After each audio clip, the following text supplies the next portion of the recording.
Once again, welcome. Thank you for being here. Another interesting show today. Craig Boltman of Realty is our guest. Craig, nice to have you here. Thank you. My pleasure. Friend of my friend, Dave Newman, the house detective. Dave's a great guy. He kind of arranged this to get you on here. Excellent. Craig, let's just talk generally about what's happening with the real estate market here in Reno, Nevada, Western Nevada, Sparks. When were the real last great good days of real estate, do you think, here? Well, back in 2007, 2008 were what most of the community here would call the good old days. The expansion was going on. A lot of things, we could call it a perfect storm in some respects. We've got a good deal of expansion, increase in housing prices, but interestingly enough, at the same time, we've got those adjustable rate mortgages that were coming due. We had expansion from the brokerage firms. They were having satellite offices putting on a lot of realtors at the same time. Mm-hmm. But in essence, what was happening was that the housing prices were outdistancing the ability of those homeowners to pay for them. So the percentage of that household income to pay for those homes was being exceeded. Craig, we keep hearing, and we have heard for a number of years, that lenders were making loans they should not have made. And I mean, basically, that was what made the whole bottom fall out in this thing. Is that true? People just walking away from their houses, they couldn't afford it anymore. It's true to some extent.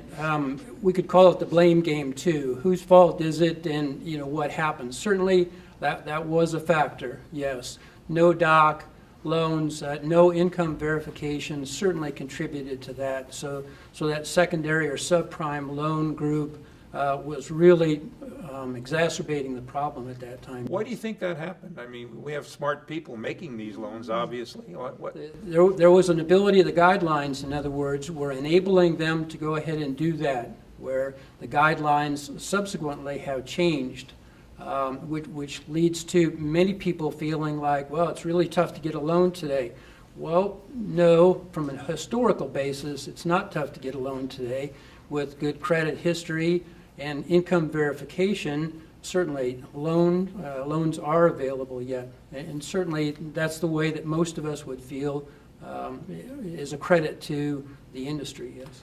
Did we have a lot of people in this area that just simply walked away from their homes? We did. We did have a lot of people that just walked away.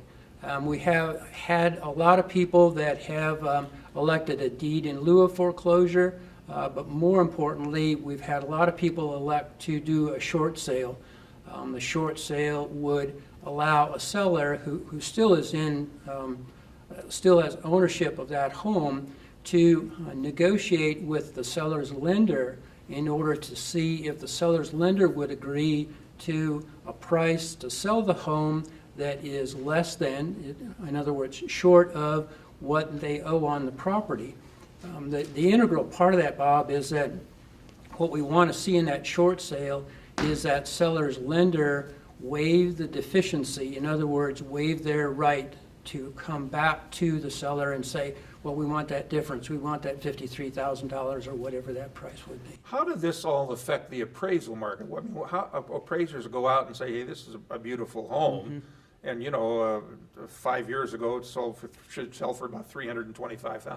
Now, how are they going down in their thinking? Yeah, the appraisers are also licensed by the state, just as the realtors are. And their difficulty back in that boom, if you will, was that housing prices were increasing so quickly that their ability to appraise a property for what that market would bear, in other words, the comparables would come in at $225, and people were ready to buy at $240,000 or $245,000, and of course the appraisers were in a pickle then, trying to figure out how am I going to go ahead and lend on or allow the buyer's lender to agree to this whole thing. Interestingly enough, now that's reversed, of course. So the appraisers are out there now. And for the longest time, for the last almost 7 years, the appraisers were in a situation where we've got that declining market. So the appraisers were going in and saying, well, these are the comparables here. It is $240, that's what they're, but now they're selling for considerably less. Appraisals are done on what? Neighborhood, the condition of the home, other homes that have sold in the neighborhood, those types of things? Yes, I'll be careful because I'll speak out of my licensure, but yes. Essentially what the appraiser is going to do is try to find 3 good current comparables for that property. Some areas, of course, are going to lend itself a whole lot better to that than others. Custom homes, of course, are going to be a little bit more difficult than a production home in a newer area, for example, and also where there are many houses turning over frequently. We are being told that the housing market is coming back. Is that rhetoric or is that a truism? That housing market statistically is coming back.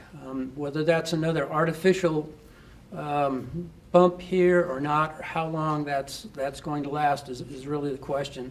But statistically, yes, the housing market is coming back. February statistics would suggest that January to February we had about a 16% increase. However, February last year to February this year, we had about a 54% increase in that median price. So yes, it's coming back. I think one of the big questions that is on people's mind, Bob, is, well, what's all this shadow inventory and what's the significance of the shadow inventory? And one camp, Bob, will say, well, we're really concerned because that shadow inventory, which translates into all the banks are holding on to that they haven't put back on the market again. You know, is that significant amount? How many houses is that? And will they not flood the market again and therefore depress the market?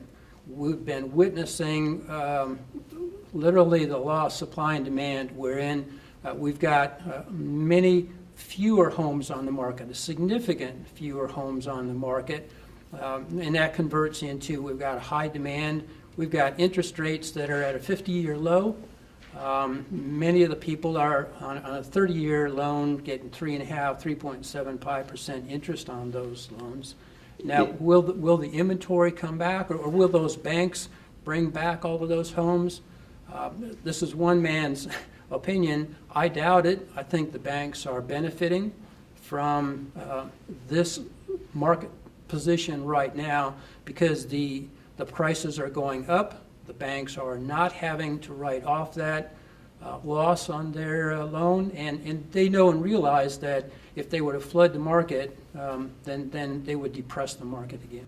So there is a possibility that, I mean, they are actually then holding a lot of these homes that they're not on the market now. There's no doubt that they're holding, but there's also a sense that they have not gone through the foreclosure process on many of these homes too. And we all hear stories about the guy that's been in the house for 2 years now, hasn't paid a mortgage, the bank's not on him, and so on.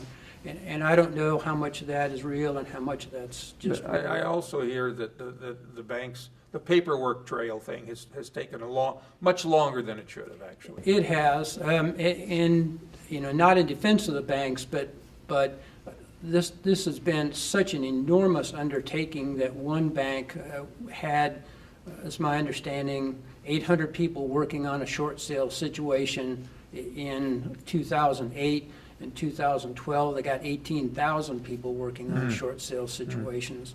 And what they're concerned about, of course, is making sure that they're doing the right thing, too. You know, one of the things that brought this about was the 5 major banks had a lawsuit, a significant lawsuit brought against them, and fines, of course, and therefore, most all of the banks just stopped foreclosing at that point. So what they don't want to do is start to get in that till again and bring another lawsuit, in other words, not doing the right thing or foreclosing on people that shouldn't be. If there's a shortage in existing inventory right now, I would assume that means people are out there building new homes, construction people. To some extent, but the new home builders have learned a lesson too. It's very interesting because they've got a condition now where many of the people that were the construction workers themselves have gone on to other jobs. So the availability, manpower's not there. Manpower's not there. At the same time, the price of the product that they put into the home has increased over that amount of time. So when we weigh and balance the cost for them to put a new home together versus a resale home, one that's in, a little bit of a distressed condition, however, still serviceable in a good location. New home builders are still having a little bit of a difficulty competing with that. Price per square foot's just not the same. Craig, as we drive around, and I have for the last, 8 or 9 years, I see a lot of empty commercial buildings, a lot of empty commercial buildings. What's happening there? Well, that's not my line of work. I don't get into commercial too much, like commercials to some extent, but it's my understanding that the commercial and the large commercial itself is going to lag the residential situation by at least 18 months. So I trust that we'll start to see that improve. One of the things that overrides this whole real estate issue is the economic conditions and the confidence that the people have in jobs and job growth and so on. So the economic development in the city of Reno is going to enhance both the real estate situation by bringing more people in here, and it's also going to affect that commercial part because we'll bring new businesses in here and they'll absorb that vacancy. A lot of rumors floating around, there have been for a long time, about the future of Park Lane, the old Park Lane. Do you have any inside information you could share? No insight I've heard on that, casino, no. I've heard shopping center again, I've heard all kinds of things. I think the economic climate in Reno is improving. Certainly people's confidence is improving. It's still pretty shaky, though. It's really interesting to now work with a client who would have formerly come in and say, I'm approved for $180,000. Craig, can you find me a house for $180,000? And now couples are coming and talking to me and say, well, we're approved for $180,000. Let's try and keep it under $150,000 or whatever those numbers are. Lessons have been learned here. Yes. Craig, real quickly, how important is it to get pre-approved if you're thinking about buying a Absolutely home? critical. Should do critical. that, huh? With an offer to purchase usually we're going to have that offer to purchase accompanied by an earnest money check that evidences that they have a checking account, but the pre-approval letter has to accompany that. Any listing agent is not going to look at an offer without that. The other side of it is, if it's a cash offer, they have to have proof of funds. In other words, we want some assurances that the transaction is going to go through. We don't want to just go ahead and write paper. Everything you ever wanted to know about the housing market in Reno, Nevada, and Washoe County. Craig, thank you very much for being our guest. We do appreciate it, and good luck to you. Hope you sell a lot of homes. Thank you. Thank you. I'm Bob Carroll. Join us next time.